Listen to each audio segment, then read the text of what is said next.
अस्सलाम वालेकुम फ्रेंड्स। आज हम आपके साथ डिस्कस करेंगे इंग्लैंड के वर्ल्ड कप स्क्वाड के बारे में। 2026 के टी20 वर्ल्ड कप के लिए इंग्लैंड ने अपना स्क्वाड अनाउंस कर दिया। हैरी ब्रोक्स जिनको वर्ल्ड कप की टीम की क़यादत सौंपी गई है।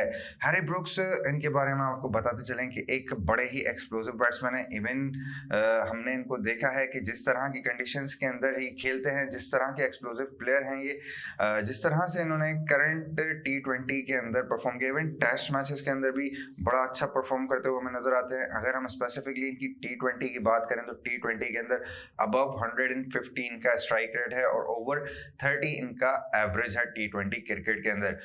टीम के ऊपर डिस्कस करते हुए हम आपको बताते चलें कि इनके जो मैचेस इंग्लैंड के इस वक्त होने हैं टी20 वर्ल्ड कप के अंदर, वो होने हैं इंडिया के अंदर। 2 मैचेस खेले जाने हैं वानखेड़े स्टेडियम के अंदर और 2 मैचेस खेलने जाने हैं एडन गार्डन कोलकाता में। टीम की अगर हम लोग प्लेइंग 11 के ऊपर प्लेइंग 11 पे नहीं, हम स्क्वाड के ऊपर थोड़ी सी डिस्कशन करते हैं। उसके बाद हम देखेंगे कि इनका क्या कॉम्बिनेशन बन सकता है going into the first match in Wankhede.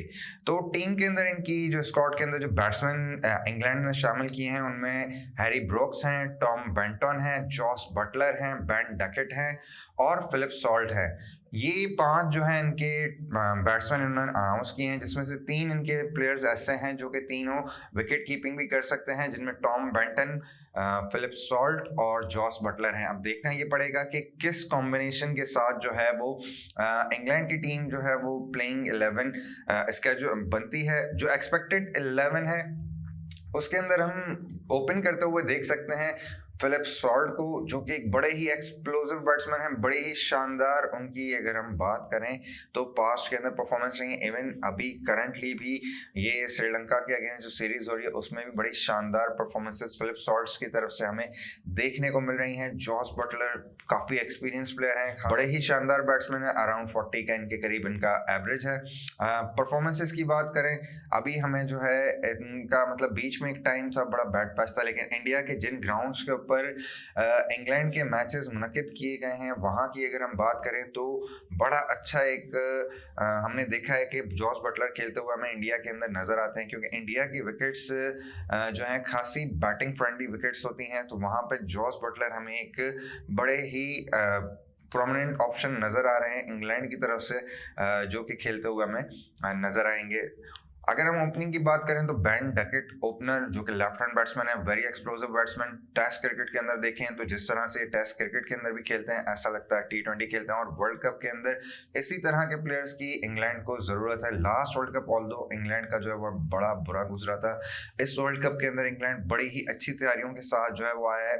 Recently अगर हम बात करें एशियन कंडीशंस में इंग्लैंड की टीम स्ट्रगल करती हुई नजर आती थी हमें, लेकिन अभी की अगर इंग्लैंड की टीम की हम बात करें, जिस माइंडसेट और जिस मेंटालिटी के साथ इंग्लैंड की टीम इस वक्त एशियन कंडीशंस में खेल रही है, अभी की जो सीरीज चल रही है श्रीलंका के अगेंस्ट, जो इनकी गेम मतलब प्रिपरेशन सीरीज थी, उसके अंदर भी ये 2-0 से अभी तक जो है वो सीरीज जीत चुके हैं। बेन डकेट की परफॉर्मेंसेस की बात करें तो बेन डकेट एक बड़े ही शानदार ओपनर हैं, बड़ी एग्रेसिव क्रिकेट खेलते हुए हमें नजर आते हैं, वेरी फर्स्ट बॉल से ही अपने स्ट्रोक्स मारना शुरू कर देते हैं।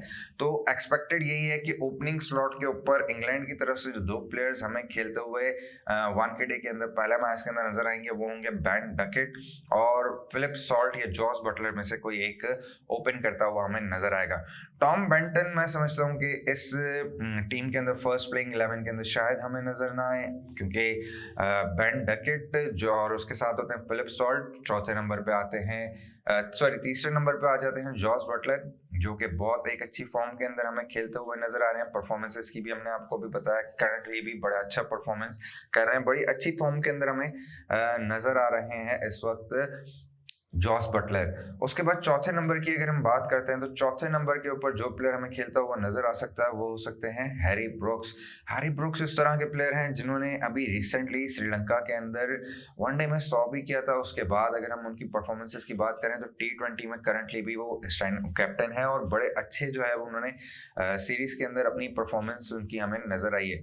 इनकी भी अगर हम एवरेज की बात करें तो इनका मैंने जैसे पहले बताया कि स्ट्राइक रेट अबव 150 है और एवरेज 30+ इनका एवरेज है। T20 क्रिकेट के अंदर एक बड़ा ही अच्छा एवरेज जिसको हम कंसीडर करते हैं, बड़ी अच्छे तरीके से बॉल स्ट्राइकिंग इनकी बड़ी अच्छी जो है, क्लीन स्ट्राइकिंग हमें इनकी तरफ से देखने को मिलती है।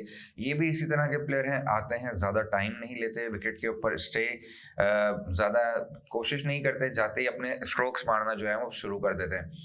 इसके बाद अगर हम बात करें 5वें नंबर पे, तो टॉम बेंटन को मैं जो है इस टीम के अंदर फर्स्ट प्लेइंग 11 के अंदर मैं नहीं समझता कि टॉम बेंटन की इस वक्त जगह बनती है, क्योंकि फिलिप सॉल्ट और Jos Buttler, Ben Duckett, Harry Brooks, ये 4 प्लेयर्स जो हैं बैटिंग लाइनअप में आ जाते हैं। ऑलराउंडर्स के अंदर अगर हम बात करते हैं तो जेकब बैथल एक बड़े अच्छे ऑलराउंडर नजर आए हैं, हमें उभर के सामने आए हैं इंग्लैंड के लिए। उन्होंने रिसेंटली भी बड़ी अच्छी अच्छी परफॉर्मेंसेस की हैं। बिग बैश के अंदर भी अगर बात की जाए तो उनकी खासी अच्छी परफॉर्मेंसेस हमें नजर आए। स्टैटिस्टिकली भी अगर हम बात करें तो उनका स्ट्राइक रेट, इनका भी स्ट्राइक रेट 140+ इनका स्ट्राइक रेट है। और बैटिंग एवरेज की अगर बात करें तो अच्छे बैटिंग एवरेज के साथ अराउंड मैं समझता हूँ 26-27 के एवरेज के साथ जो है ये इस वक्त टीम के अंदर। दूसरे जो इनके एक और ऑलराउंडर हैं सैम करन, मेन टीम का हिस्सा होंगे। सैम करन को इतनी जल्दी मैं समझता हूँ कि प्लेइंग 11 के अंदर जो खेलते हुए हमें नजर आएंगे वो होंगे सैम करन, क्योंकि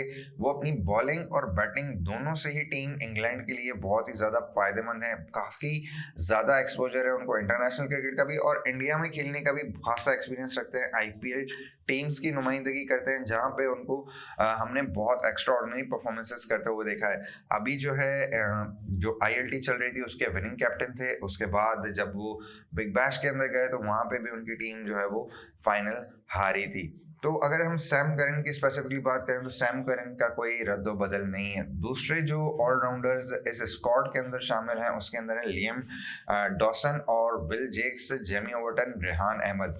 अब देखना ये पड़ेगा कि इंग्लैंड जो है वो 3 ऑलराउंडर्स के साथ जाते हैं, वो तीसरे ऑलराउंडर कौन से होते हैं। ऑल्दो आया कि वो लियम डॉसन होंगे जो कि लेफ्ट आर्म स्पिनर होंगे, रेहान अहमद होंगे जो कि राइट आर्म लेग स्पिन करते हैं। बैटिंग के अंदर उनकी हम लोग लियम डॉसन एक बड़े ही अच्छे और पक्के ऑलराउंडर हैं। बैटिंग के अंदर भी उनकी परफॉर्मेंसेस खासी अच्छी रही। विल जैक्स मैं समझता हूँ जिनको हम लोग एज अ बैट्समैन इंग्लैंड की टीम जो है वो मिडिल ऑर्डर के अंदर कंसिडरेशन में लेके आ सकती है। विल जैक्स एक इस तरह के प्लेयर हैं। बॉलिंग की उनकी खासी ज़रूरत मैं नहीं समझता कि पड़ेगी। जेमी ओवर्टन मैं समझता हूँ कि इस वक्त जो है वो टीम के अंदर हमें खेलते हुए नज़र नहीं आएंगे। और उसके बाद अगर हम बात करते हैं कि रेहान अहमद, उनकी जो सिलेक्शन क्राइटेरिया, ऑल्दो के इन एशियन कंडीशन में स्पिनर्स को खासी मदद मिलती है, तो लियम डॉसन और रेहान अहमद में से किसी एक को प्रेफरेंस मिलेगी। और मैं समझता हूँ कि रेहान अहमद के ऊपर जो है वो लियम डॉसन को जो है वो मैचेस खिलाए जाएंगे, क्योंकि इनके पास एक बॉलर है आदिल रशीद जो कि बॉलर्स लिस्ट के अंदर है, लेग स्पिनर है। रेहान अहमद भी लेग स्पिनर है। तो पॉसिबिलिटी यही है कि 2 सेम वैरायटी के बॉलर्स के साथ जो है वो इंग्लैंड की टीम ग्राउंड के अंदर नहीं उतरेगी। तो लियम डॉसन के ज़्यादा चांसेस हैं 5वें नंबर के ऊपर, अपनी 6ठे नंबर के ऊपर अपनी जगह बनाने के लिए। उसके बाद अगर हम बात करते हैं जेमी ओवर्टन की, बड़े अच्छे ऑलराउंडर हैं, लंबे कद के मालिक हैं, मीडियम फास्ट बॉलर हैं। बैटिंग के अंदर भी लोअर ऑर्डर में आके खासी अच्छी परफॉर्मेंसेस करते हैं, खासी अच्छी हमने उनकी इवन हर जगह पे लीग्स के अंदर भी हमने इंटरनेशनली भी उनको खासा अच्छा परफॉर्म करते हुए देखा है।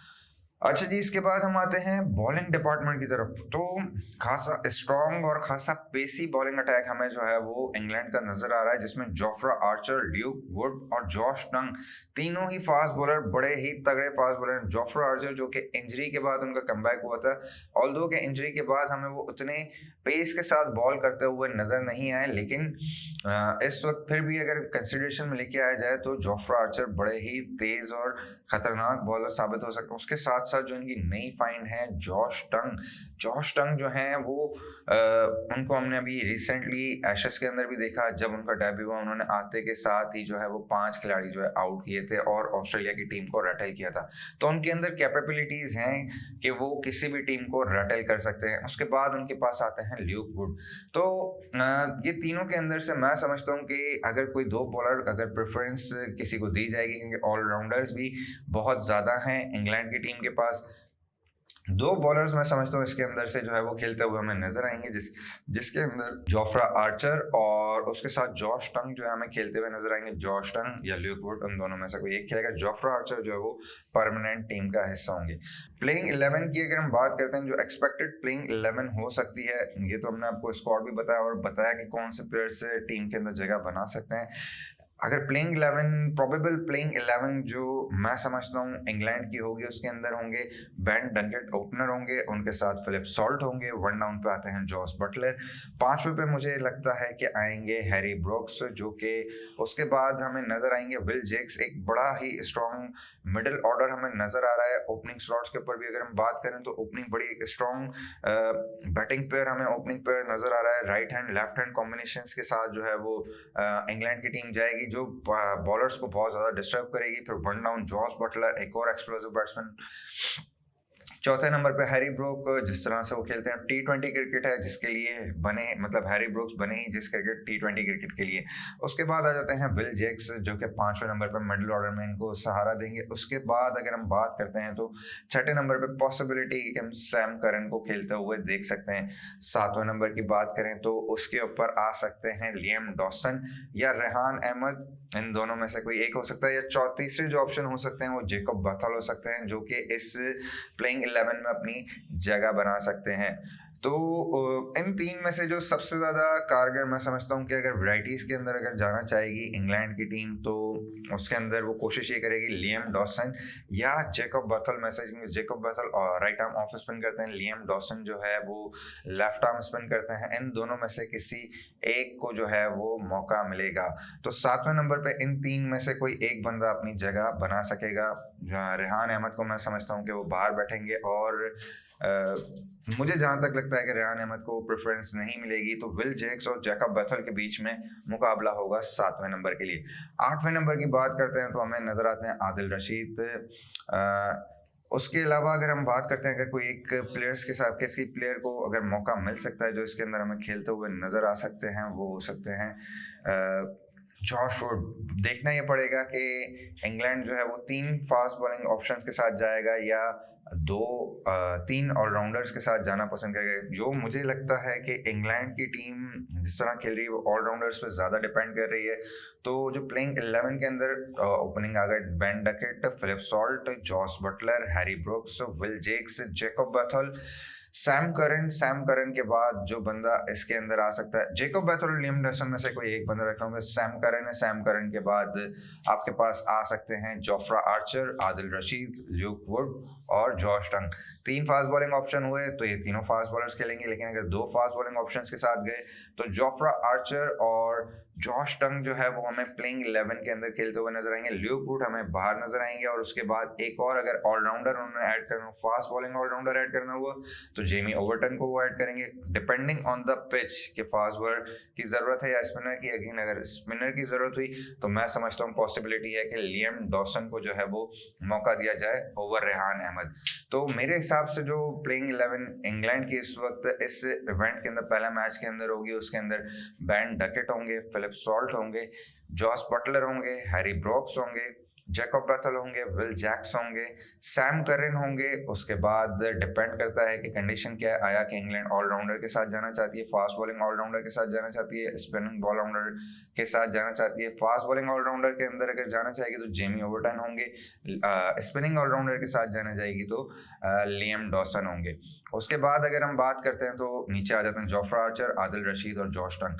तो ये प्लेइंग 11 एक्सपेक्टेड है जो इंग्लैंड की हमें खेलती हुई नजर आएगी। 4 प्लेयर्स जो बाहर बैठे हमें नजर आ सकते हैं, उसमें टॉम बेंटन हो सकते हैं, ल्यूक वुड हो सकते हैं, रेहान अहमद हो सकते हैं, जेमी ओवरटन और लियम डॉसन में से कोई एक बाहर होता हो। लियम डॉसन, जेमी ओवरटन और रेहान अहमद में से कोई भी प्लेयर खेलते हुए हमें नजर आ सकते हैं।